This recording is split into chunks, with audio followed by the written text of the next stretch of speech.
Hello, good morning, what's up guys? Welcome back to my channel, Mercy Vlog. Good morning, grabe. It's Saturday morning, ayan nga guys, nagluluto ko na ng, grabe, anong oras pa lang, 6:30 pa lang guys. Pero nagising ako ng, before 6, yata ako nagising. And then, ang ginawa ko, kasi paalis na sila, punan silang Japan, at bukas din naman yung flight ko, so ayun. Ang aga ko maglaba, o yan o, nagwa-washing na ako guys. At nagutom ako, krug-krug yung tiyan ko. Kaya sabi ko, kailangan ko munang kumain bago magtrabaho. Ayan, nagtimpla na nga ako ng kape. Kapag timpla na ako, grabe. Sa inyo guys, mag-almusal muna kayo bago kayo magtrabaho. Yung mayroon ako mga kaibigan din na lalabas ngayon, mag-off ngayon. So, ayun. Nagutom ako bigla, grabe. Ayun, ano naman yung flight na yun. Hindi pa ako nakapaghilamos. Basta nagutom lang ako. Grabe. Ayan. At alam niyo guys, ginagawa ko. Ayan yung tinapay ko. Oh. Kasi nga, hindi na ako nag-open. Ito na lang ginawa ko. Ayan. O diba? Masarap na rin yan. Ano yung light ko dun? Sobra yata yung light. Wait lang. So, ayun nga guys. Kakain muna tayo. Ayan, tapos na. Papalaman ko yung ito. Ayan. Ayan, ganyan lang. Aga akong nagising, grabe. Sabi ko, nagutom na ako. Tapos kaganyan ko kagabi. So, ayun nga guys. Maaga ako nagising kasi nga, umalis na sila. Kasi maaga yung flight nila to go to Japan. And then, ako naman, sabi ko, hindi na ako matutulog. Bali, mamaya na ako pwede rin naman ako makatulog mamaya. So, ayun. Kaya sabi ko, kailangan ko nang mag-umpisa maglaba. Ayun nga, nag-washing na nga ako. And then, ano ba ito ng cellphone ko? Yung light, siguro yan malamang. Ayan. Nag-umpisa na ako maglaba. Tapos mamaya yung bedsheet naman lalaban ko din para maiano ko na siya. Ilalagay ko sa humidifier para mabilis matuyo guys, kasi nga bukas din aalis din ako bukas, magta-travel na ako. See you Philippines tomorrow. Pero ayan, ang sakit talaga ng tiyan ko, ang sakit ng sikmura ko. Magkakaroon na yata ako. Magkakaroon na yata ako. Parang oo, dadatnan na nga ako. Kala ko kayo, no? Alam niyo guys, sa totoo lang ha, may share lang ako sa inyo. Ewan ko ba ha? Siyempre, tayo mga OFW, di ba? Alam niyo naman, di ba? Mga chika natin mga OFW. So, ayun. Alam niyo, 3 beses na akong, itong sunod-sunod na umuwi, na bago ako umuwi, siguro mga 1 day na lang o 2 days, ganon, bago ako umuwi, nagkakaroon ako. Diba? Ewan ko ba, totoo ba yan? Yung stress ba or exciting or na-stress ba dahil ganyan?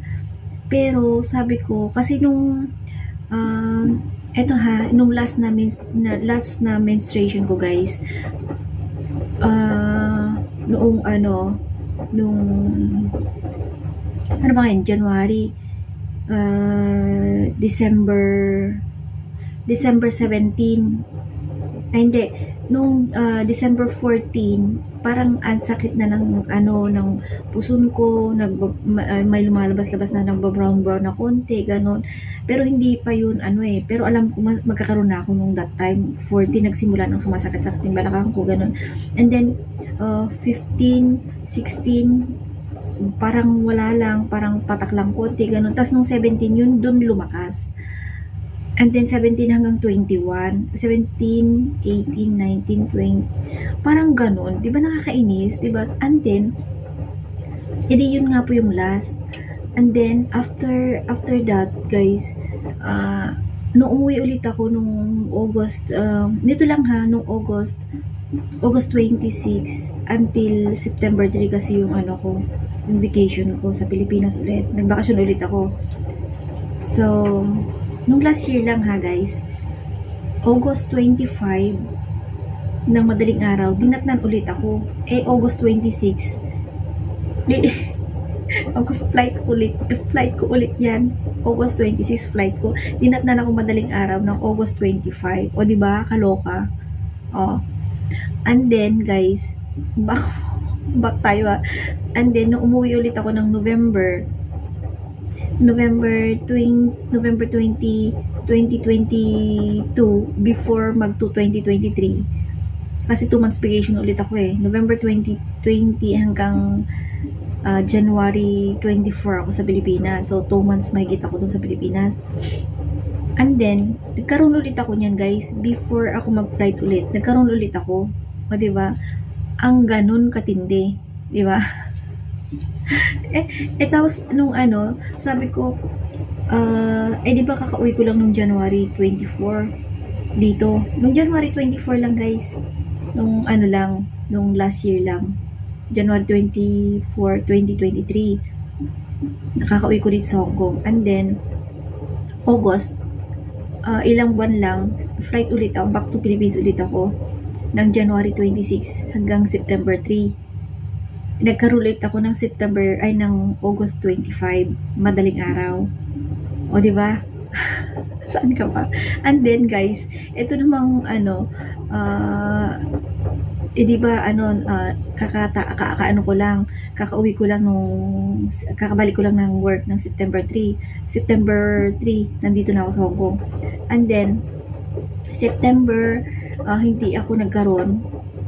Parang, siguro nabigla ako sa panahon o September, October na ako nagkaroon ng October na yata ako nagkaroon. Lagpas more than 1 month ako hindi nagkaroon parang 1.5 month ganun. And then ayun, simula na nang nag-irregular na naman yung menstruation ko, 'di ba? Ang pangit, ang sakit sa ulo, hindi mo lang madidetect kung kailan. Pero maalalaman mo naman kung malapit ka na magkaroon kasi nga sumasakit yung balakang mo, mga ganun. Chika, guys, grabe ang aga-aga, 'di ba? Nagkakape pa ako. So yun nga lang, share ko lang yun, guys. Ang pangit. Ang pangit, 'di ba? Kasi nga 'di ba, ngayon pauwilit ako bukas. Anong petsa? Kasi nga, bago pa lang ako umuwi ng August, may booking ulit ako ng January 14 hanggang 21. Yung flight ko nga bukas. Hanggang 21 naman. Ngayon, nagkaroon naman ako ngayon. May ispat na ako ng konti. So disgusting. Ano yung kaasak, di ba? Yun ang hate na hate ko pag bumabiyahe talaga, guys. Yung magkaroon ka ng mga ganyang, di ba, kainis. Di ba, parang ang sakit kasi ng tiyan, ang sakit ng puson ko, guys, ang sakit ng balakang ko. Lahat ba, pati mga paa ko damay. Kasi, nakakaloka, di ba? Ayun. Ay, naku, ewan ko lang. So, yun nga, guys. Yun lang, share ko lang yun sa inyo experience ko bago ako umuwi. Ganyan ako, guys. Siguro dahil hindi ko alam kung na-stress ako o kasi nga sanay naman ako umuwi ng ito na nga, ilang beses na ako nakauwi, guys. 4 months pa, 4 months ko pa lang uuwi na naman ako, o, diba? Saan ka pa? Kaya siguro parang naaaning ako, diba? Ganun. So yun lang, guys, ang share ko sa inyo. Ano ba naman yan? Bye. Good morning sa ating lahat. Happy Saturday! I-upload ko agad to, guys. Please don't forget to like and comment para mabalikan ko kayo, guys. Salamat! Bye-bye!